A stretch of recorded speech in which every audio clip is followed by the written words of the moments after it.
তো ডাক দিয়া বললাম, ওই মেয়ে আমাকে একটা বালতি আর রশি দাও না। বলছে কেন? পানি উঠাবো, উজু করব।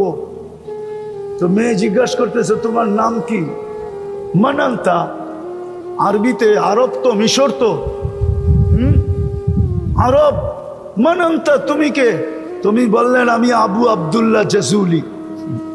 তো মেয়ে হাসি দিয়া বলল, সে আনতাল্লাযী উসনা আলাইক, তুমি ওই শাইখ যার ঢঙ্কা পুরা আরব জগতে চলে, যাকে পুরা আরব জগৎ চিনে, তুমি ওই শাইখ। ওয়াতাতাহাইয়ারু আন তাখরুজাল মাআ মিনাল বীর, আর তুমি কুয়ার থেকে পানি উঠানোর লেগা বালতি টোকাইতেছো, ঠিক না? সারা দুনিয়া তো তোমাকে চিনে, আরব ভূখণ্ড চিনে। আনতাল্লাযী উসনা আলাইকাল খায়র, সারা দুনিয়া তোমার নামে ডঙ্কা বাজে, ঢোল বাজে। ওয়া আনতা তাতাহাইয়ারু আন তাখরুজাল মাআ মিনাল বীর, তুমি কুয়ার থেকে পানি উঠানোর জন্য বালতি খুঁজতেছ। তো বলতেছে আবু আব্দুল্লাহ জাজুলি রহমতুল্লাহ আলাই যে ওই মেয়ে নামাজের সময় যাইতেছে, তুই আমাকে বালতি দে না। তো মেয়ে বলতেছে অপেক্ষা কর। তো নামে নাই মেয়ে, ওই ছাদের থেকে দাঁড়াই কুয়াতে থুতু মেরে দিছে। মারতে দেরি, পানি উছলায়া উপরে আসতে দেরি করে। তো মেয়ে বলতেছে উজু কর, কর উজু। তো উজু করছে, নামাজ পড়ছে। এখন বলতেছে ওই মেয়ে তোকে ছাড়বো না, আগে বল তুই বুজুর্গি পাইলি কি করে। তো মেয়ে বলতেছে শুনবে, আমি কিন্তু বকরি চড়াই। আমি কিন্তু কি চড়াই? আমি কিন্তু বকরি চড়াই। বিকাসরাতিস সালাতি আলান নবী, আমি সারাদিন আল্লাহর রসুলের উপরে দুরুদ পড়তে থাকি। দুরুদ আমাকে এই বুজুর্গি দিছে। উম্মতে মুহাম্মাদি, মানুষকে আল্লাহ নিশ্চয় অস্তিত্ব দেন, নিশ্চয়। বিলকুল সমগ্র সৃষ্টির ভিতরে মানুষের মতো নিশ্চয় কোনো প্রাণী অস্তিত্ব নেয় না। মানুষ সবচেয়ে নিশ্চয় অস্তিত্ব নয়, অসহায় অস্তিত্ব নেয়। আর এটা আমার কথা না, স্বয়ং আল্লাহর কথা। কুনতা মিসকিনা, ও মানুষ, তুমি মার পেটের থেকে যখন আসছিলে তখন বড় নিশ্চয় ছিল। তো চিত্র আল্লাহ তুলে ধরছেন, কেমন নিশ্চয়। আল্লাহই বলতেছে ফালা লাকা সিন্নুন তাক্তা, দাঁত তোর ছিল না, তুমি যে কাটবে। ওয়ালা লাকা লিসানুন তানতিক, জিহ্বা ছিল কিন্তু তোমার বাকশক্তি ছিল না। ওয়ালা লাকা উযুনুন তাসমা, কান ছিল কিন্তু শ্রবণ শক্তির কার্যকারিতা ছিল না। ওয়ালা লাকা আইনুন তানজুর, চক্ষু ছিল কিন্তু দৃষ্টিশক্তির কার্যকারিতা ছিল না। ওয়ালা লাকা আকলুন তুমাইয়িজ, মগজ ছিল কিন্তু তুমি ভালো মন্দ কিচ্ছু বুঝতে না।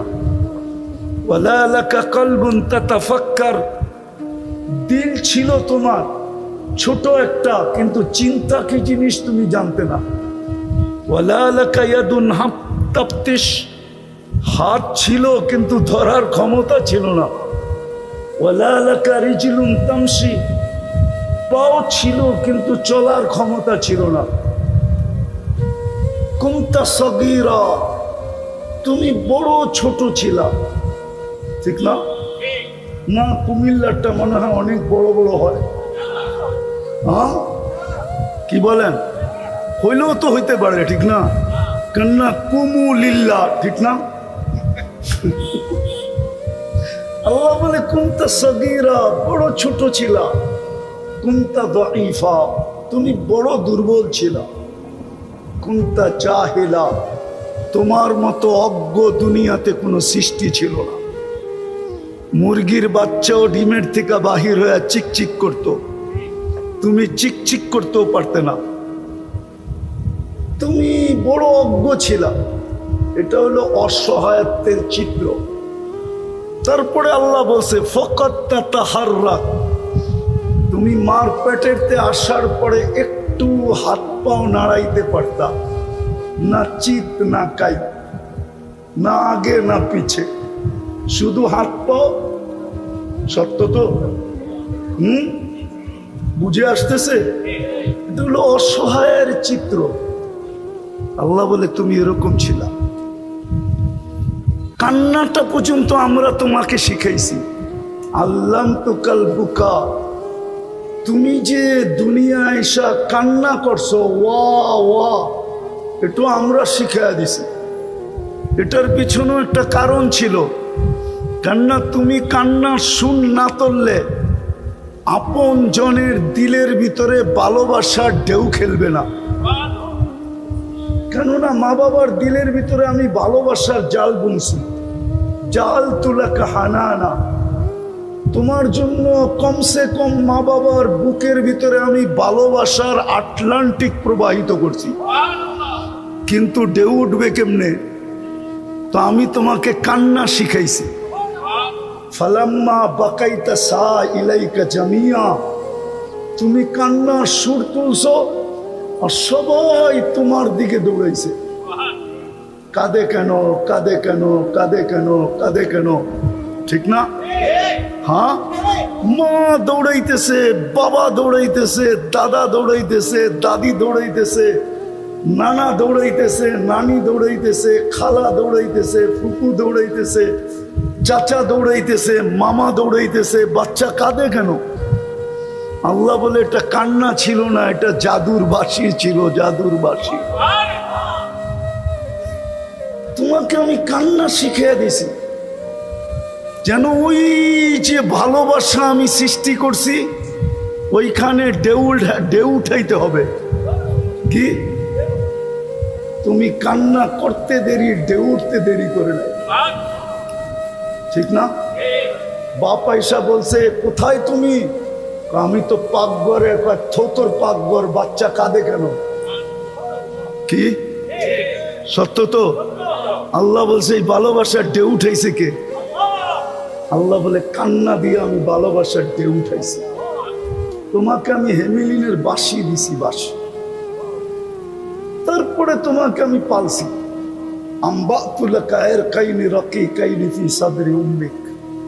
তুমি আসতে দেরি, তোমার মার সিনায় দুটা পাতলা রক জারি করতে দেরি করি নাই।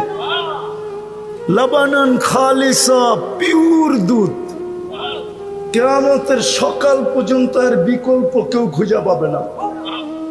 কসম খোদা, আজকে উন্নত দুনিয়ায় বড় দামি দামি প্যাকেটজাত দুধ পাওয়া যায় বাচ্চার জন্য, বড় দামি দামি, কিন্তু গায়ে লেখা আছে মায়ের দুধের কোনো বিকল্প নেই। যেমন সিগারেট যত দামি হোক, প্যাকেটে লিখতে বাধ্য আপনি স্বাস্থ্যের জন্য ক্ষতিকর, অথচ অনেক দামি দামি, ঠিক না? ঠিক দুনিয়ায় প্যাকেটজাত দুধ বড় দামি দামি আছে।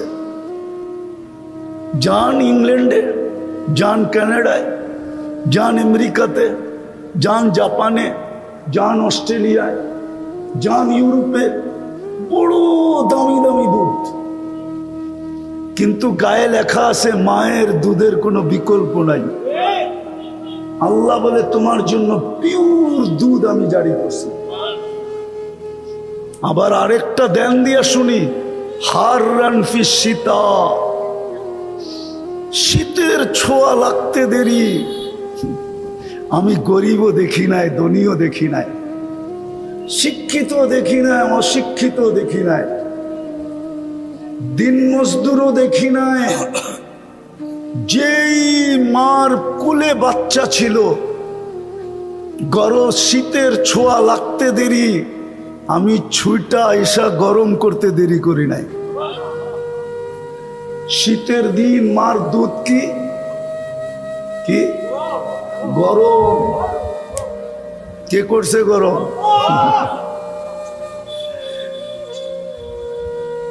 গরম কে করছে? দ্বিতীয় আল্লাহ বলতেছে হার বারিদান ফিস সাইফ, গরমের ছোঁয়া লাগতে দেরি, আমি ঠান্ডা করতে দেরি করি নাই। তো আমার কথা শুরু ছিল, আমরা বড় নিশ্চয় অবস্থায় দুনিয়াতে পা রাখছি। কি নিশ্চয়? অসহায় দুনিয়ার থেকে পা রাখছি। আমাদের এই অসহায়ত্ব যদি দূর হইতে চায়, দূর করতে চাই, বা অসহায়ত্ব যদি আমরা দূর করতে চাই, বা অসহায়ত্ব যদি দূর হইতে চাই, দূর হোক, তাইলে এটা দূর করতে হলে, অসহায়ত্ব দূর করতে হলে একটা জিনিস লাগবে। আল্লাহ ছাড়া এটা দূর করা সম্ভব? সম্ভব? সম্ভব? সম্ভব? আমাদের এই অসহায়ত্ব আল্লাহ ছাড়া কখনো কারো পক্ষে দূর করা সম্ভব না? সম্ভব? সত্য তো মানেন? হ্যাঁ, এই জন্য মাঝে মাঝে দেখা যায় আমাদের সমাজে বধিরও পাওয়া যায়, ঠিক না? কি বধির বোঝেন? কি কানে শুনে না, ঠিক না? আমাদের সমাজে বোবাও পাওয়া যায়, ঠিক না? পাওয়া যায় তো, বধিরও পাওয়া যায়, বোবাও পাওয়া যায়। আমাদের সমাজে অন্ধও পাওয়া যায়, ঠিক না? আবার আমাদের সমাজে এইখানে একটু ঢিলা এডও পাওয়া যায়। আবার আমাদের সমাজে বিলকুল পাগল পাওয়া যায়, যায় না? যায় তো? হ্যাঁ। আবার আমাদের সমাজে প্রতিবন্ধীও পাওয়া যায়, না? না, যায় না? আল্লাহ বুঝাইতে চাইতেছেন, অসহায় তুমি জন্ম নিলে কি হবে? যদি এটাকে দূর করতে চাও তো আমি ব্যতীত বিকল্প কিচ্ছু নাই। আমি ব্যতীত বিকল্প কিচ্ছু। ভালো মতে বোঝেন, আমি একটা জিনিস বুঝানোর জন্য আপনাদেরকে বুঝাইতেছি, নাইলে আমি এই দিক থেকে চলতাম না। ভালো মতে বুঝলে আগেরটা বুঝে আসবে, নাইলে জীবন কেটে যাবে, যেমন আজকে কেটে যেতেছে। কালকে শুধু লজ্জার চেহারা নিয়ে দাঁড়াইতে হবে, থাকা তো যাবে না। এখানে কারো থাকার সুযোগ নাই, আছে নাকি? হ্যাঁ, আজ যাবে বা কাল যাবে, ঠিক না? যাবেই তো, ঠিক না? কোথায় যাবে? যার কাছ থেকে আসছে তার কাছে যাবে। কার কাছ থেকে আসছি? আবার আল্লাহর কাছে যেতে হবে। আল্লাহ এটা বলছে, ইলাইনা তুরজাউন, ইলাইনা তুরজাউন, তুমি আমার কাছে ফিরবেই ফিরবে। যদি বলি আল্লাহ ভাইগা যাব, তো আল্লাহ বলতেছে আইনাল মাফার, কোথায় ভাইগা যাবে? কোথায় তুমি ভাইগা যাবে? কোথায় ভাববে? ইল্লা বিসুলতান, আমার রাজত্বের বাহিরে যাওয়ার তোমাদের ক্ষমতা নাই। কেননা যেখানে যাবে ওইখানেই আমার রাজত্ব। কার রাজত্ব? কার রাজত্ব? আকাশে যাবেন, রাজত্ব কার? জমিনের পাতালে যাবেন, রাজত্ব কার? সমুদ্রে যাবেন, রাজত্ব কার? পাহাড়ের চূড়ায় যাবেন, রাজত্ব কার? লিল্লাহি মুলকুস সামাওয়াতি ওয়াল আরদ, আকাশ জমিনের রাজত্ব আল্লাহর। রব্বুল মাশরিকি ওয়াল মাগরিব, পূর্ব পশ্চিমের রাজত্ব আল্লাহর। রব্বুল মাশরিকাইনি ওয়াল মাগরিবাইন, উত্তর দক্ষিণের রাজত্ব কার? আপনি কোথায় ভেগে যাবেন? আল্লাহ বলে আমার কাছে ফিরতে হবে। আওয়াজ না, আওয়াজ না, পিছে আওয়াজ না। কথা কিন্তু উপর থেকে আসে, নিচে এইখান থেকে না। কথা কিন্তু এইখান থেকে আসবে। আমি একটা জিনিস বুঝাইতে চাইতেছি আজকে, আমার জাতি বোঝে না। ওটাই কুমিল্লার মানুষকে বুঝাইতে চাইতেছি। আমি একটু ঘুরাইয়া আপনাদেরকে নিয়ে যেতে চাইতেছি, যাতে আজকে সবার দিলে লাগে। দিলে লাগলে কাজে দিবে, নাইলে কিন্তু আফসোস করতে হবে। কোরআনে শত আফসোসের কথা লেখা আছে, কিন্তু ওই দিন আফসোস কোনো কাজে দিবে না।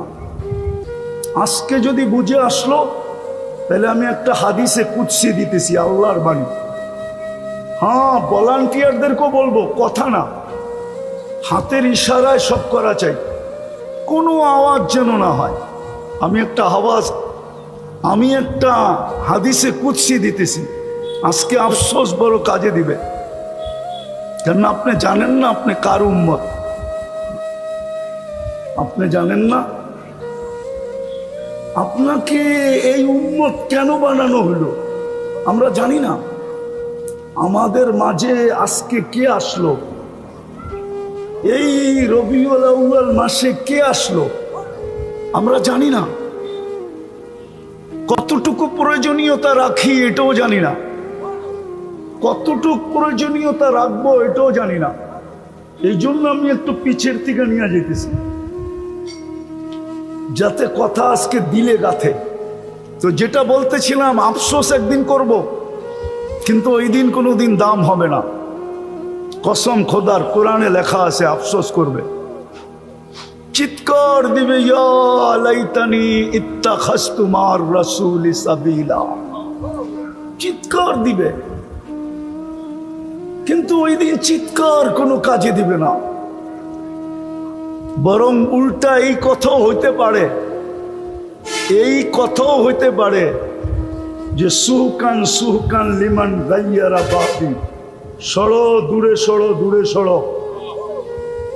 আমাদেরকে ধাক্কায়া বাহির করেও দেওয়া হইতে পারে, আর আমি চাই না আমাদেরকে ধাক্কা দিয়া বাহির করে দেওয়া হোক। আজকে যদি আফসোস করি কাজে দিবে। ওই হাদিসই দেখাইতেছিলাম, এই উম্মত যখন ভাবতে এই সিদ্ধান্তে পৌঁছে যে হায় আমি বুঝি শেষ, আমি বুঝি দুযোগী হয়ে গেলাম।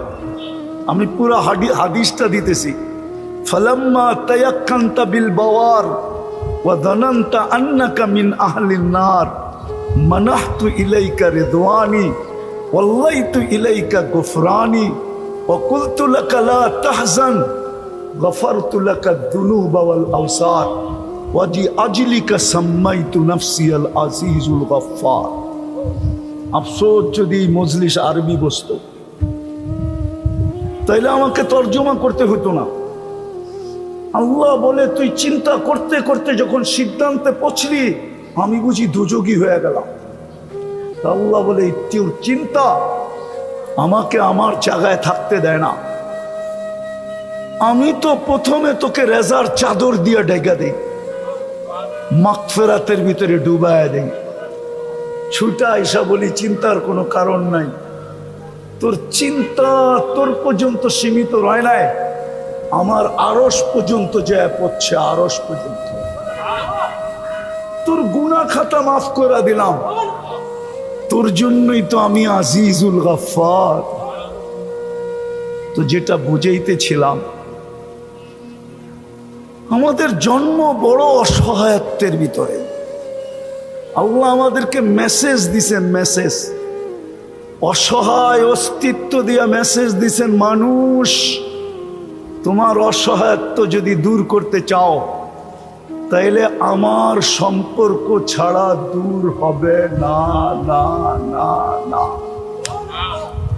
এই জন্যই আল্লাহ প্রমাণ স্বরূপ আমাদের সমাজে কখনো দেখা যায় বধির, কখনো দেখা যায় বোবা, কখনো দেখা যায় অন্ধ, কখনো দেখা যায় প্রতিবন্ধী।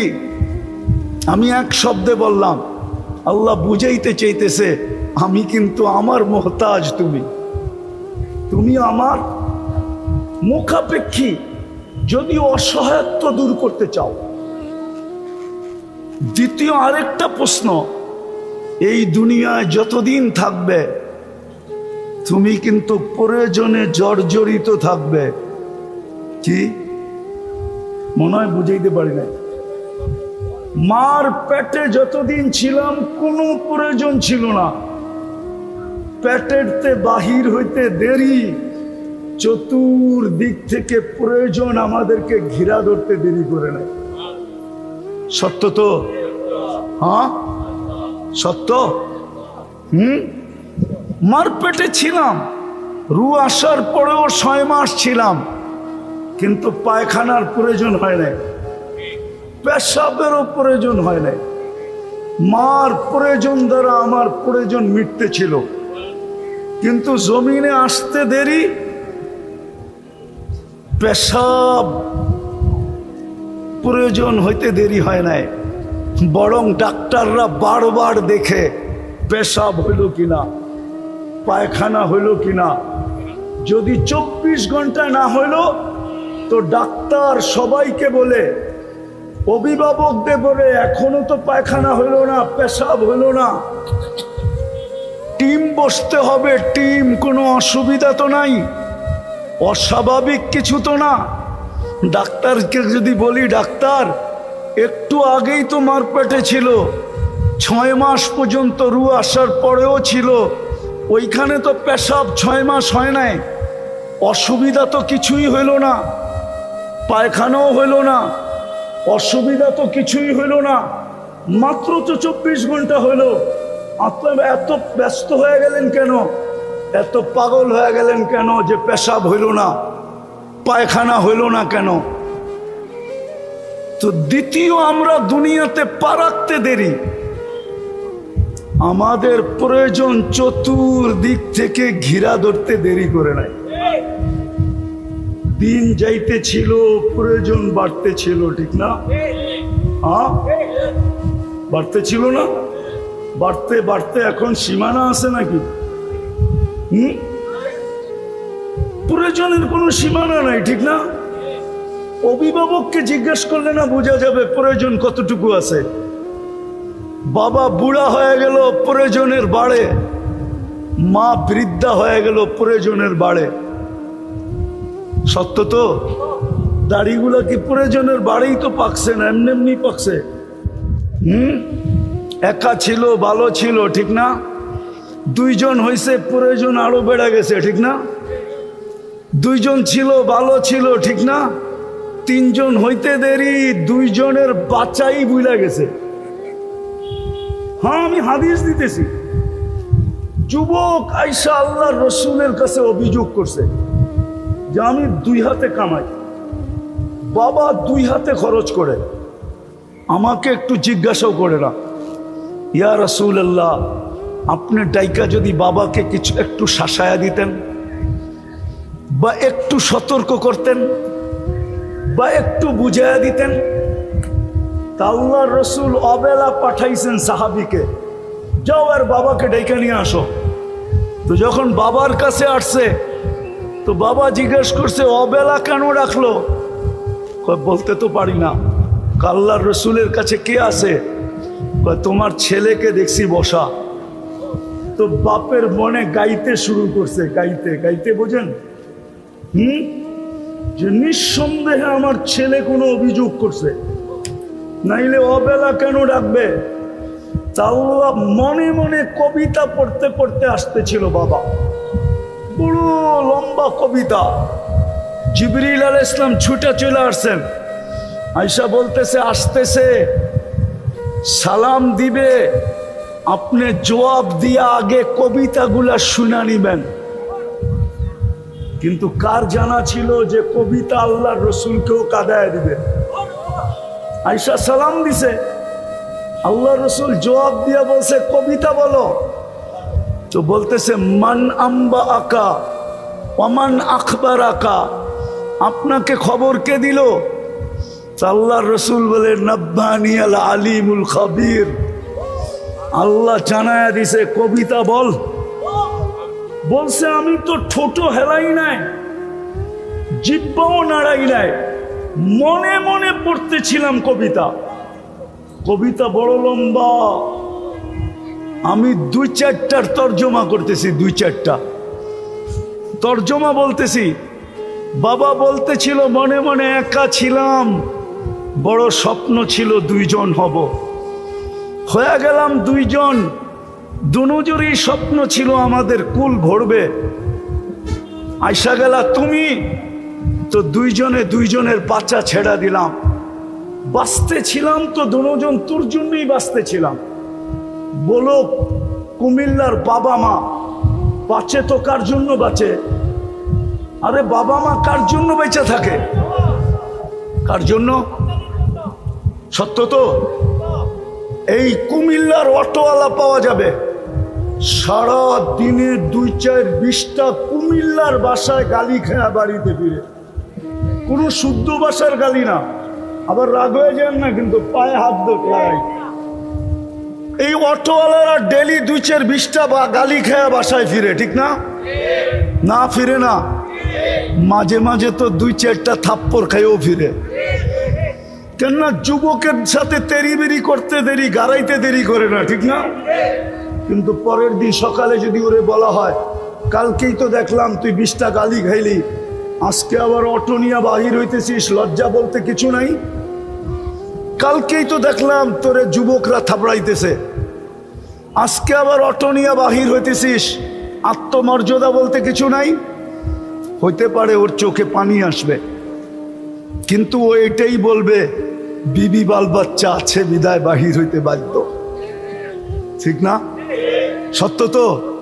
হ্যাঁ, ওই সাহাবীও বলতেছিল তুই দুনিয়াতে পা রাখতে দেরি, আমরা দুইজন নিজেদের বাচ্চা ভুলা যেতে দেরি করি নাই।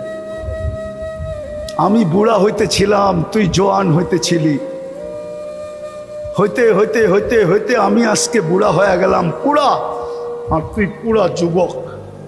আমার যৌবনই তোর ভিতরে স্থানান্তর হলো। হায়, তুই যদি আমাকে একজন হিতাকাঙ্ক্ষী মনে করতি, তাইলেও তো মনকে বুঝাইতে পারতাম। একজন হিতাকাঙ্ক্ষী আমি তোর জন্য। প্রয়োজন যদি মিটাইতে চাও, তাইলে ওইটার ভান্ডার তোমার কাছে না, আমাদের কাছে।